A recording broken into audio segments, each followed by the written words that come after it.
జమ్మూ కాశ్మీర్లోని పహల్గాంలో అమాయకులైన టూరిస్టులపై ఆర్మీ దుస్తుల్లో వచ్చిన టెర్రరిస్టులు మతం అడిగి మరీ కాల్పులకు తెగబడ్డారు. 26 మంది టూరిస్టుల్ని పొట్టన పెట్టుకున్నారు.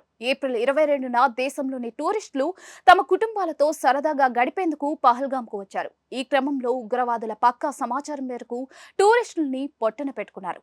కేవలం హిందువుల్ని మాత్రమే టార్గెట్ తీసుకుని మరీ దాడులు చేశారు.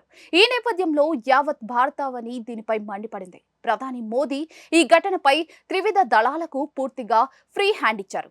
ఈ క్రమంలో బుధవారం అర్ధరాత్రి 1:30 ప్రాంతంలో ఇండియన్ ఆర్మీ ఆపరేషన్ సింధూర్ పేరుతో పాక్లోని ఉగ్ర స్థావరాలపై విరుచుకుపడింది.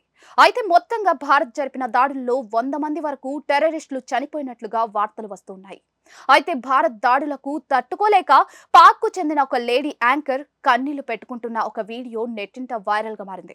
తమ దేశంపై ఇండియా దాడి చేస్తుందని, చాలా మంది పాక్కు చెందిన పౌరులు చనిపోయారని, తమను ఆదుకోవాలని పాక్కు చెందిన లేడీ యాంకర్ మొసలి కన్నీళ్లు పెట్టుకుంటూ ఒక వీడియోను రిలీజ్ చేసింది. ఇది సోషల్ మీడియాలో తెగ వైరల్ గా మారింది. దీనిపై నెటిజన్లు మండిపడుతున్నారు.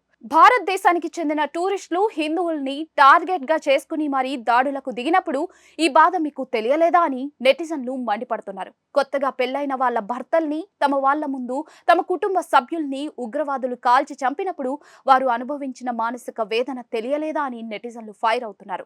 తమ దేశం మీద ఇప్పటికే పాక్ ఎన్నోసార్లు ఉగ్రవాదుల్ని ఉసిగొల్పి దాడులకు పాల్పడినప్పుడు మా పౌరులు పడిన వేదన మీకు తెలియలేదా అని కౌంటర్లు ఇస్తూ ఉన్నారు. ఏదేమైనా భారత్ పాక్ పై ఆపరేషన్ సింధూర్ రూపంలో తీసుకున్న ప్రతీకారంను యావత్ భారతావని స్వాగతిస్తోంది. పాక్ కు గట్టిగానే బుద్ధి చెప్పారని కూడా ఇండియన్ ఆర్మీపై ప్రశంసలు కురిపిస్తూ ఉన్నారు.